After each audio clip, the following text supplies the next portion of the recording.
Members of the Senate Committee and fellow citizens, I am the son of the cyclist. I stand before you today with the intention of sharing my concerns. Sino nga naman talaga yung dehado doon? Of course, my father. He chose to forgive the man kahit na siya yung nagrabyado. Actually, I didn't know na pupunta pala yung father ko dito. He doesn't want me to be here because he fears that baka anong mangyari sa akin or to my brothers and sisters or even our family. And I would like to congratulate your father for raising you up to be a fine gentleman you are today. Mr. Alan Badyola, may samaan ba kayo ng loob ng anak mo?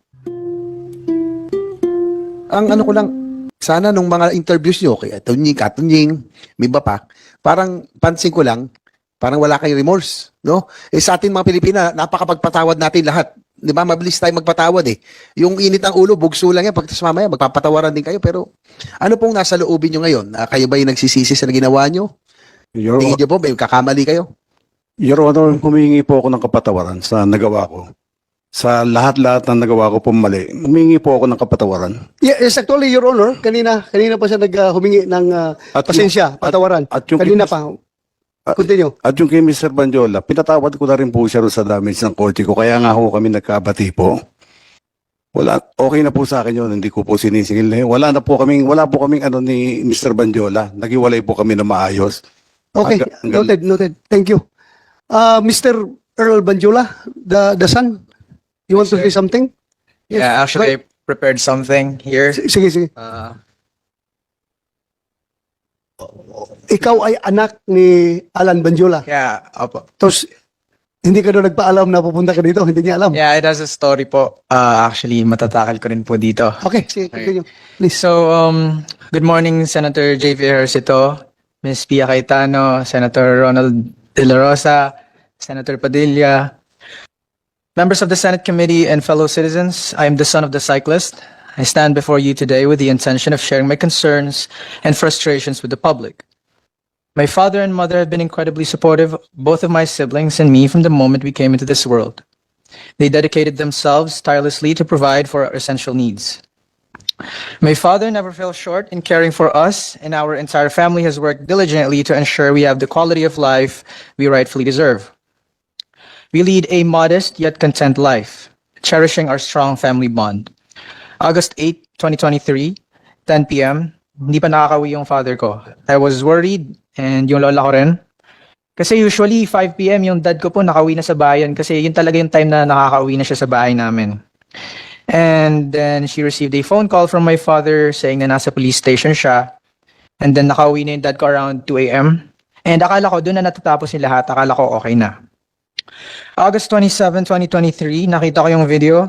Sinagi, binatukan, minura at kinasaan ng baril ang tatay ko. As his son, nakakapangahina. I feel mixed emotions. I was disappointed, I was mad, and I was sad. This is one of my fears that I wouldn't be able to be there when he needs help. Naturally, he would feel fearful given that Gonzales used to be a police officer and he's alone in a police station surrounded by people he doesn't even know. And sino nga naman talaga yung dehado doon? Of course, my father. He chose to forgive the man kahit na siya yung nagrabyado. I chose to speak with Attorney Fortune after seeing his post because I wanted him to motivate my father to take legal actions against Gonzales. I would like to express my gratitude to Attorney Fortune for his efforts in assisting my father and affording me this opportunity, despite the potential risks involved. However, my father had already made his decision. Nevertheless, I convinced myself that I needed to instill hope in our society and to my father. I want my father to recognize the significant opportunity in confronting Gonzales. However, weeks went by without any progress, and then I was given this golden opportunity to speak in front of the Senate. Actually, I didn't know na pupunta pala yung father ko dito. And I don't want fear to continuously prevail over justice throughout my entire life. God made this happen. I observed that the media provided Gonzales with an opportunity to express his views, whereas my father, on the contrary, was unable to share his concerns during that time with the public due to the fear that our lives might be altered and one of us could potentially face harm or even death. For me, I hold respect for the Gonzales family. But it is crucial for everyone, regardless of their wealth or status, to follow the legal procedures that apply to all human beings. The law dictates this. And resorting to threats and abuse of power should not be the approach. This is the standard process when someone is caught or has committed wrongdoing. They should express remorse, perhaps shed tears, because they have been apprehended. But what if the video had never come to light in the media? What would have transpired then? One should anticipate the repercussions of their actions. For my father, I know he's mad at me. Hindi ko alam ang magiging desisyon mo. But as your son, nire-respeto kita sa desisyon na gagawin mo. Actually, he doesn't want me to be here because he fears that baka anong mangyari sa akin or to my brothers and sisters or even our family. But I want to man up. I want to show courage. I'm still grateful that you showed us that you care for us. And I'm grateful that you are my father. Either you want to forgive him or not, I want to make sure you understand that whenever an opportunity arises or a significant societal shift occurs, it's crucial to take advantage of it. This action will help safeguard the well-being of future generations. To our senators, it is their responsibility of each and every person in the government to prove that it isn't, that our justice system is not flawed. They have to prove it. They have to defend the underprivileged and vulnerable. We exist in a society where the notion that mayaman lang ang may hustisya is becoming all too common, and I've grown wary of it. As a member of the younger generation, we are wary of this state of affairs. We're tired of witnessing daily news reports detailing the abuse, harassment, killings, injustices, and numerous other injustices suffered by our fellow citizens. And my father is a victim of injustice. Individuals who possess firearms, especially law enforcement officers, should undertake a process aimed at promoting responsible firearm ownership to ensure they use their weapons responsibly and minimize the risk of harm to the public. Those in positions of authority should exercise their power responsibly for the betterment of society.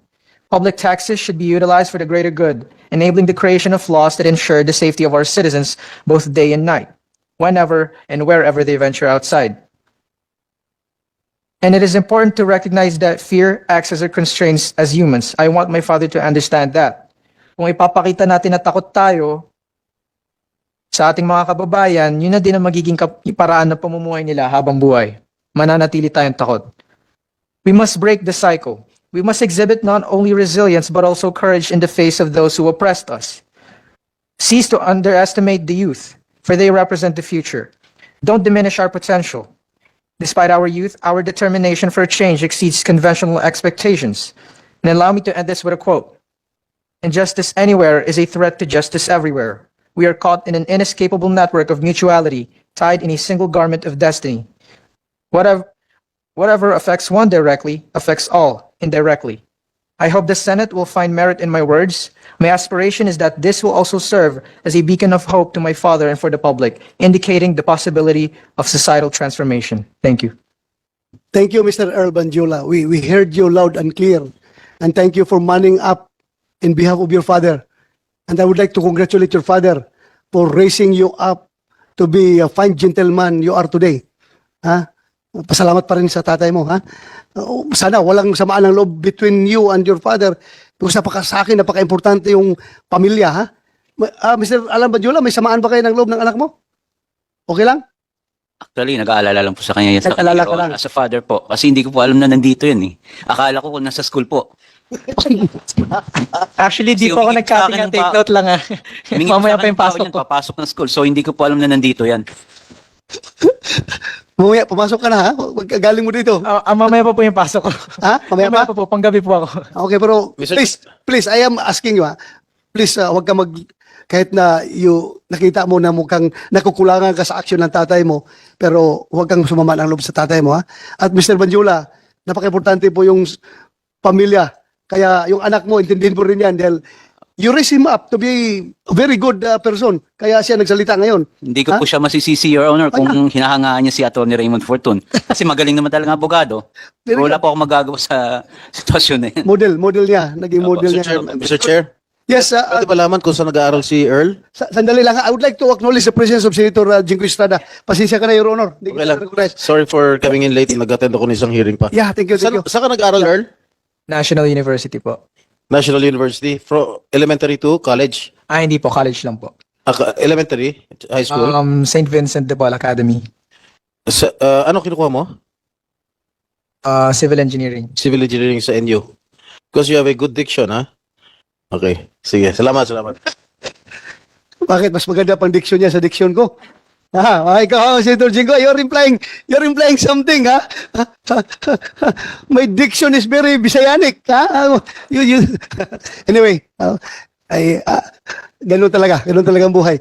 Hindi ako nakapag-aral sa private school, kaya barangay school lang yung akin. But anyway, senador naman ako ngayon. Diba? Sino pang gusto magsalita? I would like to entertain. Nandito na lang kayo. Pagbigyan ko kayo. Please raise your right hand para hindi ko na kayo in order. Baka may prepare kayo. Pakinggan namin kayo habang andito kayo. Yes, lahat ng mga representative ng bike community, I will give you the floor. Sinong mauna? Please go ahead, Attorney Porton. This time, you are our resource person. Yes, You're not counsel. Yeah, you are a resource person. So you have all the time in the world to express what you want to express.